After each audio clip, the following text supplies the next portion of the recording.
Falling like the keys on a leash up. Falling like the crumbs from the reefer. I think I need to go pick up. Think I need to go and get lit for. Falling like the keys on a leash up.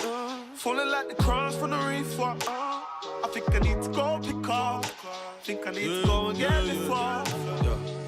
I'm with my very good friend Jevon. Brother, thank you very much for coming on my podcast. Anytime. I know I've been badgering you for some time. The art of persistence is key, but I didn't know whether I was going over that line of being annoying. But anyway, thank you for coming on. Anytime, one of the things that we've been speaking about behind the scenes and like even a while ago is getting into music, getting into something which is quite creative, but then looking beyond that, looking at new goals and stuff. And what I was really inspired with when I got to know you and speaking to Aaron at the Art Circle and people that know you well, you're very switched on. I mean, you're very good at music anyway. Thank you. But you do have this vision for the future. So I'm kind of jumping here, but well, actually, from the grassroots then, like for some people that need to know you, what's your background? How did you get into music in the first place? Background in music was really, it was just, I think it was installed from a young age where I was exposed to a lot of different music. Okay. And I think, going to like I remember going to my auntie's house from young, and football was always my thing, but I remember going to my auntie's house and she was like a proper hippie. There's nothing in the house like for a kid. And I'd spend a lot of time around there, but I remember her husband had a synth keyboard, and it used to play these mad sounds, and that was the only thing that used to keep me occupied in the house. So I remember that was like one of the early experiences with music. Right. Also, like one of my uncles, he had a massive vinyl collection. So like I'd always go to his house and play some of the vinyls and mess up his vinyls by scratching them and stuff. So these are all like I feel like these were the early kind of introductions to my music stuff. Okay. And then I got suspended from school once, and my grandparents weren't too happy about it. So they said, right, go to your room, give me a phone, give me a laptop. And I was like, But I had this CD, and in the CD it had an instrumental version. Right. And I started writing lyrics in the way that Nas would write the lyrics. So like it was basically just copying his flow, but changing the words of what he was saying. Oh, okay. So like, and then I realized when I remembered my lyrics, I could say those lyrics over another instrumental, like another rap beat or so, and then that's when I realised, you might actually have a talent for this. I was listening to a few of your songs earlier, Lingo, Wagwan on like Spotify and stuff, and I did pick up a couple of flow from other artists. I can't actually remember who I was thinking of, but I noticed that you kind of took little sound bites but changed it ever so slightly, so people would recognise it, but you make it your own, which is very, very clever. Thank you. But yeah, wicked. So part of my study, Steven Sully Study, is to look at people that I feel are successful organisations and try and get a bit of like education from them, inspiration, motivation from them, so the audience can think, you know what, I'm in a similar position, or you know what, it's given me an idea to go and do something. So you're from London originally. Yes. Let's talk about school. What was school like? School was fun, difficult. A lot of memories at school. I think it was just, I was very active. My brain was so active, so it was very hard for me to stay focused, because I felt like it was just kind of, I was just very, I was always distracted. And I feel like I just couldn't keep my mind focused on being bored. I wanted to do more creative stuff, you know. I felt like, I mean, my primary school, it was quite difficult because I was in an environment where I was like the only black kid in my year. So I had to learn how to adapt into a different environment per se, you know. So that was one of my first memories of school. And then, school. I felt like it just got me into a lot of trouble being distracted, you know. But in terms of grades and stuff, I did well my GCSEs and my A levels and stuff. Yeah. Like I think it was just, I'd do my work, but then like once I finished my work, I'd just mess about in class. Yeah. You know what I mean? So like, I think that was what my problem was. Yeah. I mean, I've said this a few times on different podcasts, even when I've been interviewing people. Yeah. So I've interviewed Robbie Lloyd-Taylor, ex-pro boxer, good friend of mine as well. Kieran Richardson, footballer, and there's a few others. And I'm never going to be one to knock school because it serves a purpose, but I feel that so many younger people are conditioned, even today, to think if you don't get any good grades, if you don't do well at school, if you don't focus at school, then your life is almost going to be a misery. Not that they say those words, or I hope they don't, but it's kind of the impression that you get. I remember specifically a teacher saying to me, if you don't get anything, you won't make turn yourself into anything, and how I felt wrong that was for them to say it. So, like, I don't know about you, but kind of like music or the creative side of things wasn't promoted enough. No. How do you see that now? I feel like, again, there could be way more resources for the youth now to get into the creative industry. I don't think that there is enough. There are some good avenues and there's some good platforms for younger people to get involved with that can help them bring them to that next step. But I don't think there's enough. There could definitely be more. There's a lot of room for improvement in that area, even sports as well. But I think, the school system, realistically, I mean, the stuff that I learned in school, if you think about the stuff that you learn in school and the stuff that you actually need to know about your daily life, I think we could have learned, the stuff that's actually important, like your taxes, like, of course, how to get a house, like your bills. We didn't learn that stuff in school. So I feel like when the teachers are saying to you, oh, you need good grades and stuff, you also have to remember as well is that schools get paid more if their grades are good. They get more funding, more money for the teachers, So if they get more money by boosting it, there's a curriculum that they have to follow. You understand? It's not necessarily teaching you about life and what's actually and how to be successful in life. So I agree with you in terms of you don't have to get good grades to be successful at all. It helps, it opens up doors for you, but no, I know people that have a degree and they're struggling to get a job now. And it's really about your character as a person. That's what I believe. It's a bit of a shame, actually, because there are so many people that have gone to university. I've never gone to university, so it's very, very difficult to me have a full opinion, but my other half has. And I know that so many of her friends back in the day and so many people that I know, they've got this degree, they're not really using it now, and they're also in a lot of debt, and it does make some of them quite depressed and have anxiety. Again, it serves a purpose, but I think from an early age is very, very important. Me being a father now, I know you're a father. Now you've got one and one on the way, can I say that? That's right. Congratulations. Thank you. Conditioning or giving the right mindset to little one and thinking, you know what, no matter what happens at school or whether you want to go down a university route or not, there's other paths such as music, being creative, sport, being a business person, being an entrepreneur. How important do you think it is to instill that into people at a very young age, that belief basically? It's very important, and I'm a strong believer in this, and I was lucky and fortunate enough to have parents and grandparents that installed that into me. Whatever you want to do, you can do it. No one can tell you anything. You want to do something, you can do it. And I've applied that to my daughter now and to my son on the way. The same principle stands. You can do anything that you want to do if you put your mind to it. And I think that, as well as we were saying in terms of the youth of today, I feel like one of the main problems I believe in terms of the youth and where some of us are going wrong is from the parents and from the investment into the youth. It's not so much, it's the government investment into the youth as well, but also the parenting. It's important that we install these things into our children, because at the end of the day, they're the future people that are going to be running out this country and this world, and boosting the economy. Of course. So it's important to teach them everything you know and more, because I'm still learning as I go. So it's important for me to then process that information down so that hopefully my children don't make the same mistakes as I made. At the same time, they have to make their own mistakes so they learn from them. Yeah. But you can also guide them as well, so they're not misguided or going into something blindly as well at the same time. Yeah, of course. I mean, I listen to a lot of podcasts. It's part of my daily routine. I've done a podcast a little while ago, an episode called The Routine of a Champion. Yeah. And part of my routine of a champion is I train most mornings. Yeah.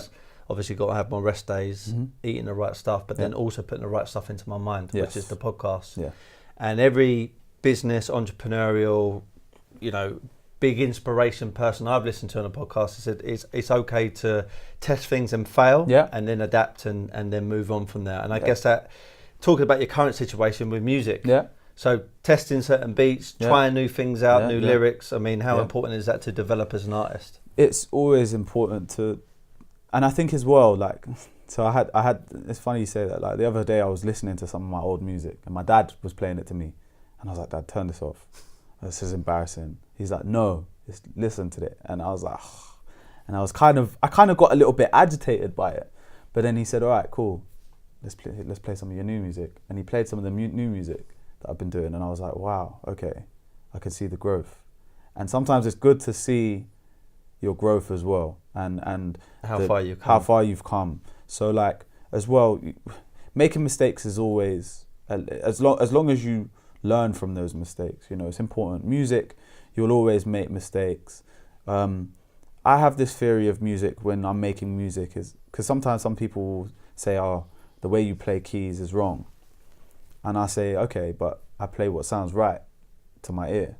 I don't play classically, because to some classically trained people, they'll look at the way I play and be like, oh, what are you doing? Yeah. But then when I play to someone like a musician, they'll hear it and be like, oh, wow, okay. Because I wouldn't expect you to do that. So yeah, like I feel like it's good to know. It's good to learn from your mistakes, and also sometimes the mistakes can be fruitful as well. Yeah. Because like there was a song that I did for 6-7. It's called Jackets, and the bass is completely wrong. Okay. Like the bass is out of key, but like I was playing to what sounded right. Do you know what I mean? And I was and it just popped up. The song popped off when it came out. Do you know what I mean? So it was I was that's a happy mistake. Yeah. You know what I mean? So like sometimes you can make happy mistakes as well. Yeah, of course. Yeah. Just on the whole music kind of theme, when you was talking, I don't know why, maybe because I'm in this wonderful music studio. 50 Cent, Get Rich or Die Trying. Yeah. And remember when he got shot 9 times? Then he went into the booth, started spitting, and he was like, I don't know about this, my voice sounds a bit mad. And then she said to him, you know what, it sound like you got pain. And that's better. And obviously not promoting anyone trying to get shot, but sometimes when you go through that adversity, actually, the pain that you go through, you get out the other side, and it actually can define you as a person. You go on to great heights, and look at what he's done. I mean, he sold a water company for 100 mil. He's made some incredible music. The guy's a legend. So how do I title you? Because you're like an entrepreneur, you're a producer, you're a brand ambassador for couple of people now. I don't know if I'm allowed to say people like no or whatever. You rap, you can basically sing. I mean, what how would you describe yourself? I always struggle with this question. I'm just I'm a musician that does other things as well. Okay. So it's like that's my passion right now as a musician. Okay. More producing or making, or I feel like it varies at different points within the year. So sometimes I'll go through phases where I just want to make music for other people. Yeah. So I just want to produce records. And then there'll be other times where I'll go through a few months where I just want to make my own stuff. Yeah. It just depends on, and that's one thing I've learned as well is to manage my time creatively. Because one thing about being a creative, I'd say that's probably the best word to describe myself as a creative. Okay. Because it's not just music that I like creating, it's art and other stuff that I like doing. But I think for me, one thing about creatives that it's very hard to manage time as a creative, because your concept of time as a creative is completely out the window. Like, you'll be so in your zone making music that you'll forget the concept of time. And that's very hard if you're trying to make that as a business and turn that into a business. So being a creative, but also having the business aspect of that mindset of a businessman whilst creating, has taken some years to train, and I'm still learning more. You know what I'm saying? That in terms You're of only 25 now. yeah, aren't you? yeah. So I've had to be way more organized and stuff, and also being a creative as well. You know, you have to be conscious about your opinion as well. That's one thing I've realized as well, because there's no wrong and right when it comes to art, as you know. You know, it's a matter of opinion. And it's learning when and where and how to deliver your opinion as well. That's one thing I've noticed. Because sometimes people don't know how to take an opinion. And sometimes I get so passionate in the art form that I'll be like, yeah, this. And sometimes it's good to just reserve, and I've learnt to just sit back a little bit more and be a bit more methodical. Yeah, just kind of, maybe it's not, maybe they're just, this person wants to just express themselves. And allowing them to just go on their run and just supporting their run, you know. Sometimes it's, especially as a producer, because I can go into a session, like, I remember the first time I had a session with Dave, and 18 Hannah. Yeah, What a tune that big is. tune, right? He's a good kid, amazingly talented kid. First time I had a session with Dave, he started playing the piano, and it was a first for me because most of the rappers that I'd worked with didn't know how to play an instrument. So it was like, oh, okay, cool. And then he was like, yeah, can we do this? Can we do this? Can we do this? And I was like, at first I adjusted to it though. So it was like, okay, cool. Let me just follow his lead. And this isn't about my vision, because this is where you separate yourself from an artist to a producer, you know? So it's like, I had to kind of follow his run and play the supporting striker. Do you know what I mean? So I had to give him the through balls and be like the Zidane for him. Great way of putting it. That's the best. Yeah, that's the setting up. Yeah. So being a playmaker for him.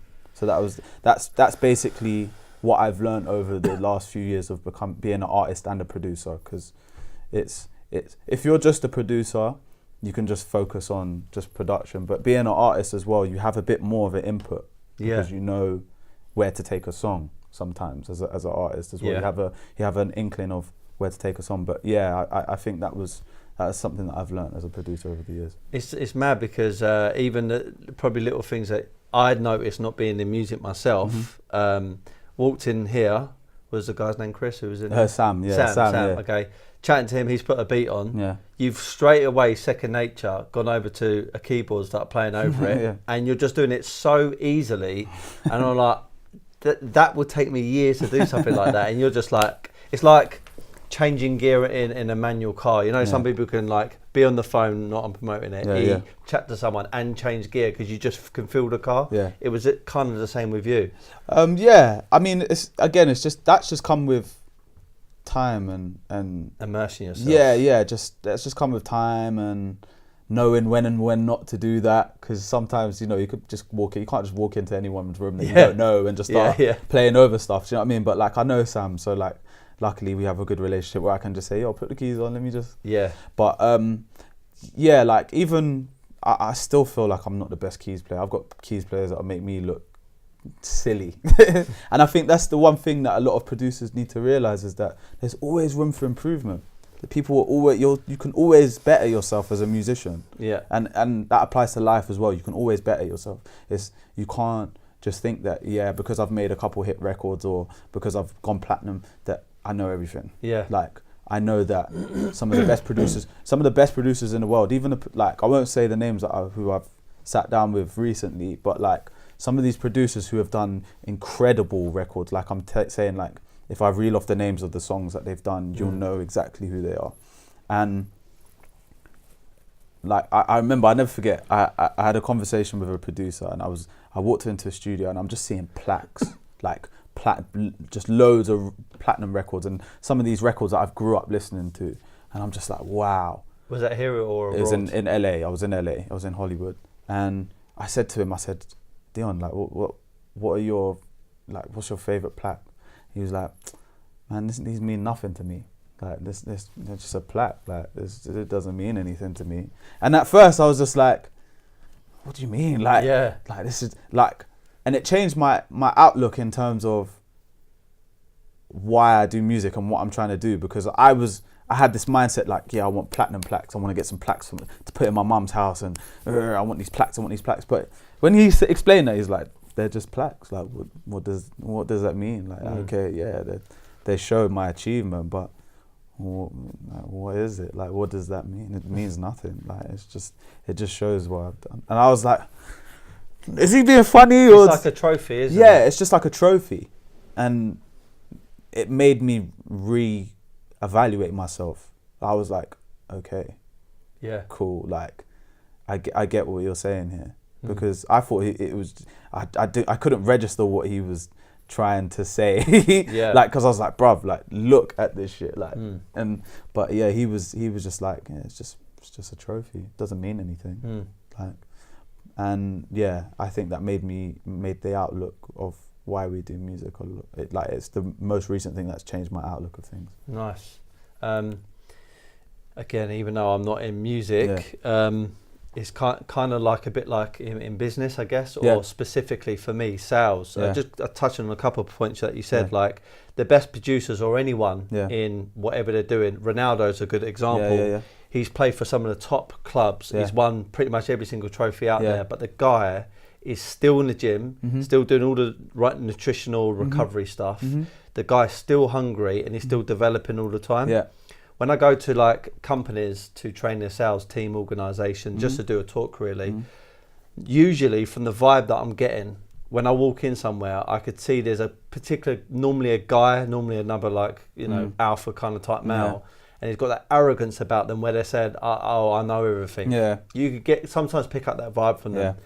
And I always think that their career is going to be short-lived because they're not willing to be open-minded to learn new things and adapt. And I feel that if you've got that way about you, you might have success now, but what about 5 or 10 years when the market changes and you haven't adapted? You become one of these bitter people in the pub drinking, saying how good you used to be, which no one wants to hear that. They want to hear about what you're doing now. And also the other kind of lesson is platinum albums or getting a nice car, for example, and a nice watch. They all serve a place and they're all great to like admire. But I feel that you need to find enjoyment out of your daily routine. Of course. Out your art, out your craft, out your business or whatever you're doing, and find fulfillment, or let's say joy out of that. Something that you would support. No, 100%. And I think as well, a lot of people need to realise the amount of hard work that goes into things. They can't, and enjoying that hard work. Enjoying it. You know, you've got to enjoy the process. You've got to enjoy what you do. I mean, because people, you've got to put your heart and soul into your craft, because otherwise people will see and the product won't be what it's supposed to be. You know what I mean? If you don't put 100% into anything, if you don't put 100% into something that you're doing, there's no point in doing it at all. You know, and that's the same thing with music, man. A lot of people just think these things happen overnight with everything that I do, or with some of these musicians. And I tell you, the best musicians to this day, they'll be putting in their 1,000 hours in the studio. Like, there's been days where I'm sleeping in the studio, eating microwave meals, eating crap, like just to make sure that my craft is 100%. It's a graft, you know. People don't see that stuff. They just see the glossy Instagram and the videos. And I think that's one thing that I've made it clear to my supporters, and I show them like, yo, like, you have to realise I don't even consider myself as someone that has really broken the UK like that yet. Do you know what I'm saying? Like, I feel like some of the main people in the UK that have done that know me. And it's starting to build to that point, but even now with the amount of hard work that I've put in, I'm only now starting to get a little like the attention now. Do you know what I'm saying? So it's like a lot of people realise, and it's taken how many years? You ask some people how long I've been doing the music for, and they'll tell you it's not been easy. Can you talk about, not so much, but just like some of the artists, the big people that you've ever worked with, or even just met or got inspiration from? Yeah, sure. I think one of my favourite, I've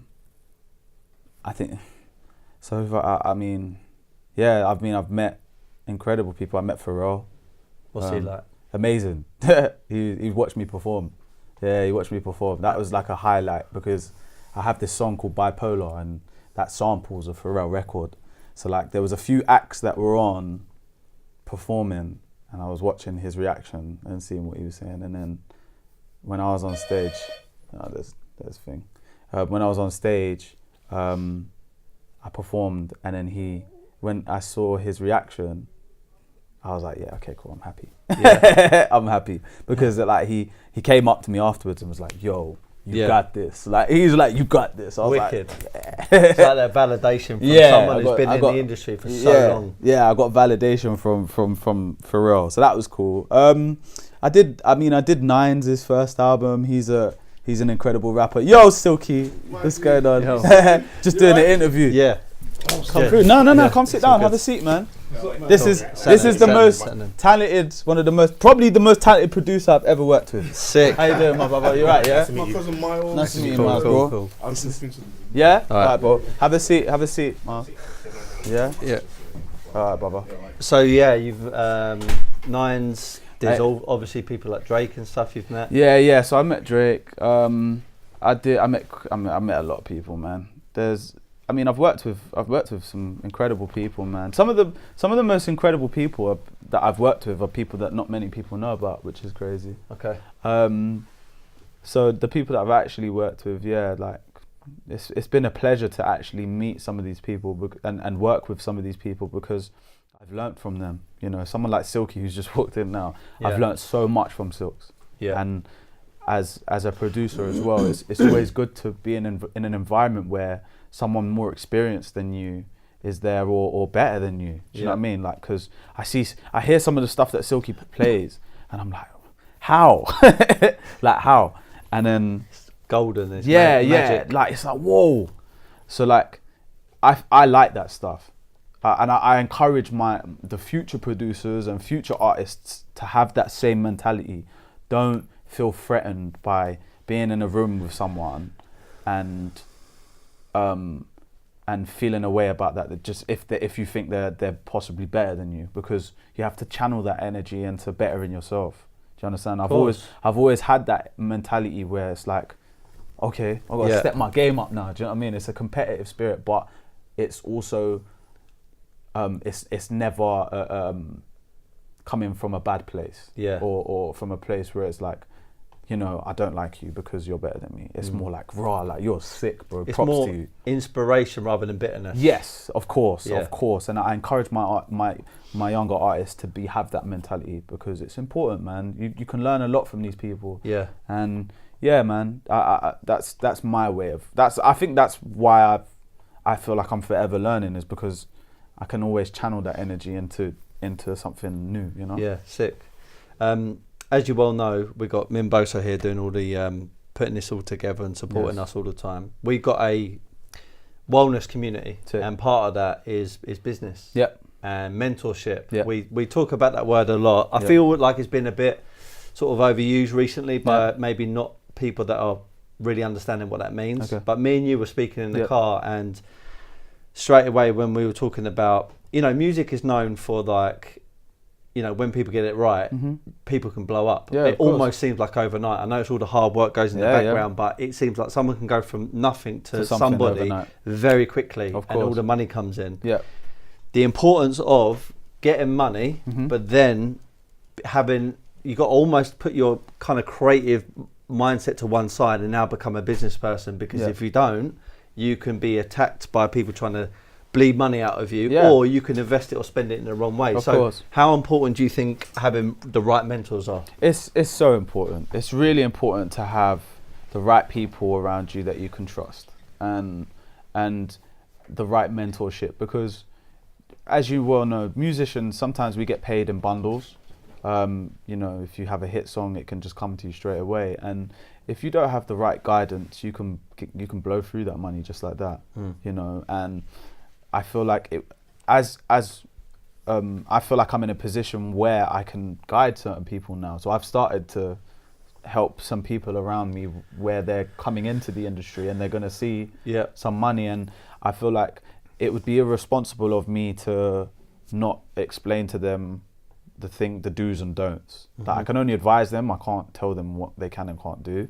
But it's important to have mentorship. It's very important, because you can be misguided, and you can. I think with social media, especially, it puts pressure on the younger generation to deliver an image which is it's out of their means. So it's living out of their means. It's, and I think it's important to live within your means and teach the youth about that, because I feel like social media just puts so much pressure on them to do that. Yeah, it's almost like trying to keep up with the Joneses, and that little expression people say, people are not what they post to be. They're putting this lifestyle. Some of it's real, and some of it is just clearly not.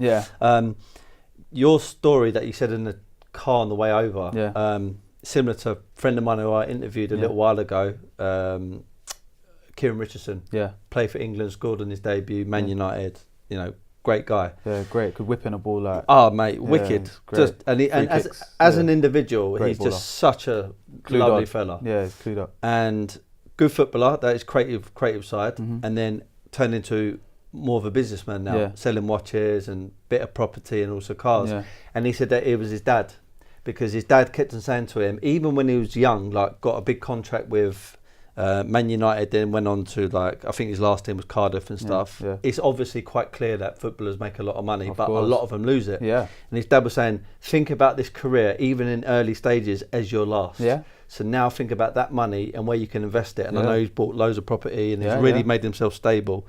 Your dad, you know, he was quite similar with you, right? Yeah, my dad has played an important part of my life. I can't lie, with everything that I've done. My dad's very intelligent, so my dad was a footballer, so he was in a situation where he got injured and it all stopped. Right. So I think he's had an experience where he's like, okay, he sees where I'm going. He doesn't want me to have that. He doesn't want the same thing to happen to me. So my dad's successful. My dad's done well for himself, and I feel like he's installed to me from a very young age the importance of having a routine with what you do. If you're going to do something, you put 100% into it. And also that when stuff like this happens, like especially with the money and stuff, you invest it properly. You invest it properly, and you make sure that you make something last. Because I have kids now, you understand? So I can't think just solely about myself. You understand? It would be irresponsible of me. I wouldn't be setting an example. And I have to leave something behind for them now. So it's about the future generation. I always think about the future, and I know my dad's installed that to me. He said, I've worked hard, your grandparents have worked hard so that you can have a better life. And the same way I'm going to work hard so my grandkids and their kids can have a better life. Yeah. So that's the way I think. And it's like I met one kid, and he was a relative of the Disneys, and it's like like the Disney family. And it's like it's crazy to know how many generations back, but he still lives a comfortable life because of his past generation of putting the work for them to be able to do certain things. And I want my kids to be able to do stuff that I wasn't able to do growing up. So like I don't want them to have to go without certain things that I missed out on. And I think that strives me to be better. I one of the quite obvious things I got from you when I first ever met you, I've known you for a good few years now, via shout out to Aaron from Dart Circle, my boys there, and everyone else who's part of that crew, like George and stuff. Family. It's quite obvious to me that you're going to be very successful in years to come. So then the next challenge is, if you're so successful, if you become so successful, like any of these top entrepreneurs, music people, footballers, to then give your kids what you might not have had when you were younger, but then not so much where they become the sport brat. The balance in that has got to be so important. And that's another thing. You can't give someone everything without having to work for it. Because then they feel entitled. That's wicked. I like that. Do you know what I'm saying? So they'll feel entitled to it. And one thing I remember going to Jamaica. One thing I think what opened my eyes up was I got to travel when I was younger. That's one thing it's important, is I got to travel and got to see different ways of life. So I went to places like Kingston in Jamaica and seeing the way that some of these people are living, and they have nothing. They literally have nothing. Well, they're our version of nothing, but to them they have everything that they need, and they're still smiling, they're still happy. Yeah. And it made, and I went to the Philippines as well once, and I saw how these kids were living and stuff, and they were still happy. They still had, they were still able to smile. And as a kid, as you see that, you feel grateful for everything. I've got a roof over my head, I've got clothes on my back, I've got, all these other things are privilege. Yeah. It's a bonus to have these things, and I will show my kids this as growing up and time. So yeah, it's important to have that balance. Balance is my favourite word. Everything is a balance, man. Of course. I've got a friend of mine, a guy called Ozzy. Yeah. And I've never said it to him directly. I've said, like, obviously he inspired me and stuff. I mean, the guy's, everything you can imagine, like, like a real life James Bond. Yeah. The guy's fit, he's strong personality, multi-millionaire, like 100 times over. Wow. Helicopter, private jet, biggest house in Kent, all the watches, it's ridiculous. But the guy, when you meet him, he's got such a good energy about him. That's and what he's done with his son. Yeah. His son could probably have anything he wants, but his son is on a building site on Saturday morning working his fucking arse off as kind of like a labourer. Yeah, wicked. And the way he's installed it into his son to have that hard work mentality and ethic, and also not be entitled, is a beautiful thing. Because you see, I've read about stories about, let's say, these big families in sometimes America, their son or their daughter gets hold of the money and they go crazy. They get on drugs, they go down the wrong path. I've seen it all. They're going to rehab, even at like 15, 16 years of age. Yeah. And it's quite easy to go down the wrong route sometimes. It is, and that's why it's the importance of having balance and making sure that you appreciate the value of the pound and the money and stuff. And I've seen some of the richest people, Steve. Like, I've seen some of the richest people that billionaire people, and I can see how miserable they are. They have everything financially, cars, money,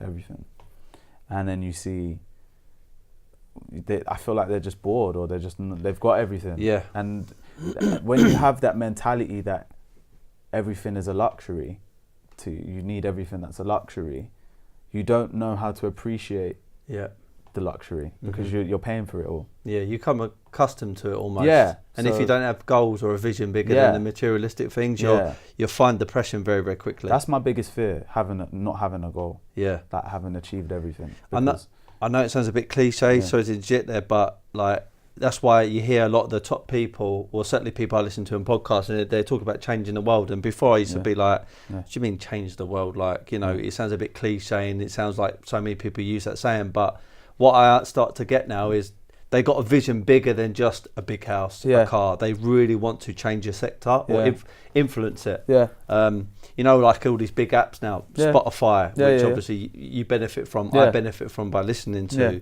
Steve Jobs back in the day, bringing out the iPod and everything else. These are people that have completely disrupted the sector. Yeah. So that's what it means by having a bigger vision rather than just a few goals. Yeah, 100%. 100%. So it's very important to have a bigger vision, always, to see the bigger picture. And yeah, I've always kind of had that mentality of seeing a bigger vision, man. So on that note then, your vision, 5-10 years from now, where's Jevon going to be at? I feel like I'm going to be in a position where I'm responsible for a lot more people. So I feel like... Artists? I don't know. Could be in a different, business adventure. I just see myself being happy, firstly, number one. Financially successful. And I want to still have the same desire that I have now in terms of wanting to learn more and have that same hunger for it. So I still feel like I'll have that in the next 5-10 years, where I'll be like, I've got my eyes set on a bigger prize. Like, and when I say bigger prize, it might not necessarily mean financial, but just something bigger than what I'm trying to achieve now, and having that hunger for it. Well, it goes off what you said earlier about having people around you who kind of are more experienced or even better. Yeah. Because it pulls you up. Yeah. I feel like if you're sometimes the very best in your peer group or your circle, you kind of hit a pinnacle. Yeah. And as long as no one's near you, you're kind of all right. Yeah. I know fully well back in the day when I was at one company, a smaller company, become the top salesperson now. Yeah. But then as soon as I went to a bigger corporate company, I was like no one. I thought, you know what? Who's the top person? Yeah. I'm going to go after them. Yeah. It's the same as boxing as well. Like go walk into a gym and feel, right, who's the top boy in there? And I feel that guy can bash me up, but I'm going to work my way towards that guy and see what I can do. Well, I look at rap, for example, as a competitive sport. Yeah. You know, and as I was saying earlier, it's good to have a competitiveness about you. It's good to be in a room with someone who you think is better than you. But right now, like stats I feel like music and stats for me don't mix. Like they can tell, if you're talking in terms of talent and stats, that doesn't mix with me. Numbers don't lie, you know. But for me, I can differentiate a talented musician and a talented rapper from someone who's just got the right team around them. Do you know what I'm saying? So for me, when it comes to rap now, it's like boxing mentality. It's like, I'll come for the heavyweight champion and let's go toe to toe. Let's do it. But at the end, we'll shake hands. Yeah. You know what I'm saying? It's friendly competition for me. It's gentleman's sport at the end of the day. So if we're going on a song together, if I'm going on a song with another rapper and I'm in the studio with them, they got to bring their A game, otherwise they'll get embarrassed. Yeah. You know what I'm saying? That's how it is, but it's competitive. Yeah. You know what I mean? And I'm never in a way disrespectful. There's a thin line of having the confidence and then the arrogance where it can be seen as disrespectful in this kind of rap scene. But yeah, I feel like that's good and that needs to be the case as well, because it steps your game up, man. When you're in a room with talented rappers, you don't want to be the person with the weakest verse, bro. You know what I mean? You want to have the strongest verse on that song. And yeah, I like I say, I always encourage people to be in a room with someone that's better than them. Like I say, I learned, like when I was in Brazil, I learned a lot from Silky. Do you know what I'm saying? Like from Silks, from making music with Silks. Like it was like it allowed me to put my ear in a different place, because it was like, okay, like I need to set my game up as a producer, because it was like I was just seeing the way he was just maneuvering with his keys and with the production and sectioning songs and knowing how to do a bridge, and it was just like, it was a nice reminder to say, you've got a long way to go, Jev. Yeah. Do you know what I mean? And sometimes we need that. Yeah. And I encourage everyone to be like that as well. The competition does breeds excellence. Yeah. And I feel that you look at all the best football teams, they play the very, very best when they're against the best. Yeah, of course. Real Madrid, Barcelona, Chelsea against whoever, 100. you know, vice versa or whatever. 100%. So I know you said to me that you're going to be headlining. Yes. Your first ever one in March? April. End of April. Where's that going to be at? It's going to be at Camden Assembly. How excited are you? Very, very. It's been a long time coming for a headline show. Everyone's been asking me, when you're doing a show, And yeah, finally doing one. It's not too big, it's not too small. So when you say it's like, so it's going to be a nice number of people there, how many? I think it's like 250 capacity. Nice. So it's like, it's intimate. Yeah. But that's how I wanted it. I didn't want to go for something bigger, and you know, I wanted to start like, it's my first one. Yeah. You know what I mean? So I want it to be with my most intimate fans, who I know that are gonna be like waiting for that ticket link to drop. It's in London, right? Yeah, it's in Camden. Yeah. Okay, Camden. Okay, wicked. So anyone getting into music for the first time, or kind of on the same sort of journey as you, but maybe a few years behind, what is like kind of a couple little bits of advice or inspiration you can give them? My best advice is know your worth, man. Know your value, because you can do a lot by yourself. I'm still independent now, you know, and it comes with its benefits and it comes with its drawbacks. But if you understand where you're going and where the vision and where the goal is, you'll be better off. Yeah. Like I say, you as a musician, I'm still learning now. Some of the best musicians I've ever seen, or some of the top musicians that have done these amazing records, are still learning. They're calling people like myself and other people to come show them stuff. That's one that gave me confidence, because it's like, oh, okay, they're still learning too. you got to put your 1,000 hours in the studio, man. There's, like I say, like it's a lot of sleepless nights to get to even get a look in these days, because every man and cat and his dog wants to be a musician right now because it's so accessible. You can have a home set up studio in your house. So what makes you different to the other artist that's trying to do the same thing that you are trying to do? Do you know what I mean? What's your story that you're trying to tell? Because you can't pretend to be something that you're not. You have to be honest, you know. You have to be honest in your music, because that translates through the vibrations, man. Yeah. You know what I mean? Sound is a vibration. So emotion, you can bring that in the music. It's so the frequency, isn't it? Yeah, man. People So will pick up if you've been genuine and authentic or not. You understand? Yeah. So it's about being honest in your music and questioning yourself, like, would you do this for free? Yeah. Do you love music that much that you'll do it for free? Yeah. And I think when you can really answer that question, then you'll progress. Yeah. Wicked. Only a couple more things, but so I got into sales like when I was 19 years of age. Yeah. I've also done a podcast episode where I talk about boxing being very, very similar to sales. Okay. Because when you're on that phone or meeting that client, no one else can help you. No. You know, it's either you or that person in the ring. Is either you're beating someone up or you're getting beaten up. There's no really draws. I was an estate agent as well. Yeah? Yeah. I was an estate agent, so I know my clothes. Yeah, I still remember my clothes. Yeah. Might have to give you some tips. Some tips later on. Man. Yeah. But I always say the same thing to a boxer or even to a salesperson is that you'll get found out the moment you get on that call or the moment you get in that ring if you haven't put the hard graft in. 100%. You can look good on the pad, you can look good, you know, practicing certain little things, but the moment you actually have to have a fight with someone, we'll see if you've been eating the right things, you've been training the right way, and more importantly, you've been sleeping and breathing your craft. Same thing with being in music, you say? Yeah, I would say it's more that you can't.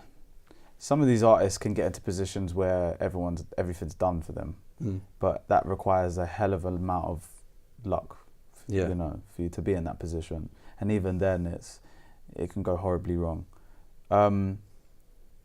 Like I say, everything starts from the home, and then you work your way out. So you have to have everything organised. It can't be chaotic. You can't have a life where it's scatty, because then it will show. And with music, I feel like you have to put in the work, man. You get an opportunity to really make something that could last forever, because music is timeless. It's not disposable like that. Even though it's an asset as well. Isn't it? Even the generation will make you feel like music is disposable. But when you actually deep it, it's not. It will last forever. That song's going to be there forever. So you have an opportunity to make something that is going to last time. And there's songs that have lasted for over however many years that are still, you hear it and you resonate with it. So your job as a musician is to make a song that is, however, you're trying to make that last for however long. You know, you want everyone to hear it and feel what you're feeling. So, I feel like there's you have a responsibility as a musician.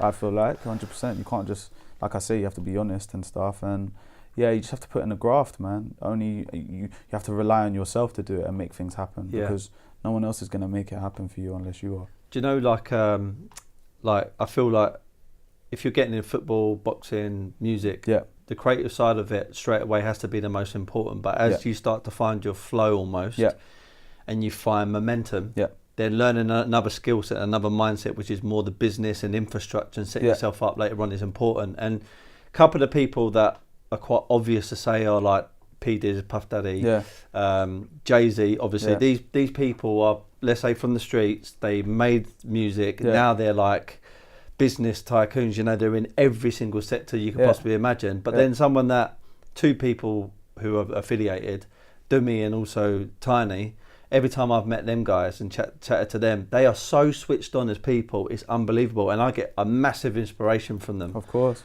So, like, I know I kind of already asked this question, but like, being real with yourself, thinking, right, I'm good at being a creative now. I now need to learn other skill sets in order to sustain what I want to do on my message for longer periods of time. Yeah. And not trying to become, you know, a Tiny, Tempo, or Dummy, or even a Jay-Z or a Puff Daddy, but trying to take the very, very best bits from these very, very good people and developing your skills and stuff. Of course. I think, like I take a huge inspiration from Jay-Z's business mentality.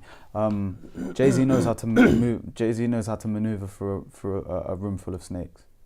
You know, that's something that's been self-taught. You can't necessarily learn that or teach yourself that you have to go through certain things in order to have that mindset. And I feel like Jay-Z's lived a different lifestyle that people don't understand. Some people do, like, and I know Jay-Z's lived a certain lifestyle where he's had to condition his mind to think that way, you know, and he's applied that mentality to the music business, and then that's allowed him to then get into other ventures. You know what I'm saying? So like, I know that he's had, someone like Dame Dash as a mentor. So Dame Dash, if you know Dame Dash, is an incredible man. Like, he had almost like a bully boy mentality, and he had even though he's not physically doing anything to you, you feel intimidated by the guy. Yeah, it's like a presence. Yeah, it's a presence where it's like, I don't want to mess with him, so I'm just going to do what he says. You know what I'm saying? And these are personalities that can't be taught. You either have that natural mentality or you don't. And that's another thing, recognizing what your natural mentality is and applying that the best way in certain areas. So I feel like Jay-Z's learnt that mentality, that kind of bully boy mentality, but also learnt from Dame's mistakes. Yeah. And then applied that to his other ventures, where he's got that boss figure where it's like he doesn't have to say much, but you just know, like, he's the real deal. Yeah, you understand. So there's certain things that can be self-taught, and there's certain things that just are natural as well, where it's your type of character. Yeah, you understand. So it's knowing what type of character you are and applying that to wherever you put yourself to. Do you get what I'm saying? Of course. So I see it with sales a lot, and I think you might support this, but regardless of whether you're in direct sales or not, I think everyone needs to learn it a little bit, because if you're becoming a business person, music person, you need to know how to sell yourself. In order to get the best contracts and meet the right people. Of course. But I sometimes come across salespeople where they're putting on a voice. I know one particular person that when the phone goes, they pick it up and they put this slight little accent on, try and be posh. Okay. When no one hired you or got you to be that salesperson because you can fake a voice. Be you, be real, because the moment someone finds that that's not really you when they meet you in the flesh, all the integrity, it all goes. That will all go. So that can only get you so far. I feel like you can deceive certain people, but the real people, where it gets to a point where you're dealing with bigger stuff, they can see through that straight away. So it's all about being yourself, but being the very, very best version of you. Yes. Don't try and take someone else's style or whatever else. So Instagram, right? Yeah. We was talking about this morning. I was in the gym with one of my friends, saying it can be a blessing and a curse. Yeah. You got a good following. It's been going up and up and up. Yeah. I mean, we were talking earlier about how it can be the distraction as well. Yeah. So how important do you think using social media to promote yourself, but not using it so much where all your day's being ruined because you're just on that thing? Yeah. There's more to life than Instagram. Yeah. And you have to remember that a lot of people upload the best version of themselves on Instagram. So it's allowing that not to put pressure on yourself to see what everyone else is doing. I'm guilty of it. You see what everyone else is doing and you think, I'm not doing enough. Yeah. And you just have to remember the mentality of that this Instagram is, you have to take it with a pinch of salt. But also I have a responsibility where I show everyone in Instagram what's going on, like in my daily life. Like, so I don't hide anything from Instagram, but I choose selectively what I put on there as well. Yeah, also. But I show the real side. I choose to show the real side of me. So it's like today, like I put a picture up of me in a garage because my car's fucked up. Do you know what I mean? Like, this is just like, these are the daily things that happen. Like, these are just normal things. But as well, like, I think it's a blessing and a curse, because the internet's made everything so easy to be digested. Like, so back in the day, you'd have to have a record label to distribute your music worldwide. Whereas at the click of a button, I can upload a song that someone in China can listen to at the same time as me. Do you know what I'm saying? So it's like, the internet's made the world smaller. So that's the benefit that I see in terms of music. That's what's made the collaborations between US and UK artists and producers and Canadian artists and stuff. And that's what's made it more accessible. Yeah. You know, like the people being able to see something on the internet and being able to work because of that. Yeah. You know? Yeah. So, yeah. Just, again, I advise all my younger generation to understand the positives and the benefits of social media. Because, you know, a lot of people get depressed from that shit, man. There's been documentaries made of it. I'm telling you, man. I see people, man. They're really, it's really messed them up, man. It's really messed with their heads, and their whole way of thinking and their whole life is based on trying to impress people that they don't know. I know some really, like, I won't mention no names because it'd be disrespectful, but real sweet people back in the day. Like, I think, you know, had a real nice personality about them. Yeah. Now I bump into them and it's like, it's all like crazy. It's just got. It's honestly, you won't recognise the people. Everything's fake now. And yeah. Anyway, but look, thank you for coming on my podcast, brother. Anytime, man. So I'm the first person that's got to interview you. Yes, Wicked. To do a podcast. Yeah, nice one, brother. And where can people find you? Just Spotify, iTunes, Apple Music, Instagram, YouTube. Just Jevon. Okay. Yeah. Any other little things that you wanted to say or cover? I just want everyone to be happy, bruv. That's it, man. I feel happy. I think everyone should find their happiness and find what makes them happy. Funny enough, my sort of catchphrase, as you called it, or the last sort of like send off message, I always say at the end of my podcast is be happy, never content. Yeah, sick. And what that means to me is happiness is a state of mind. Obviously, everyone goes through being fearful, anxiety, a little bit angry, but as long as you don't live there and generally speaking you're happy, that's cool. Yeah. But what not content means is you're always looking for that next goal and the next vision. Of course, man. So if I were to say to you, what is your interpretation of be happy, never content? My version of that is knowing that my children are okay, but also knowing that it could be better for them. That's my version of be happy but content, not content. Bro. Yeah. Wicked. Might have to knit that. Awesome. Thank you, bro. Blessings. Wicked. Thanks.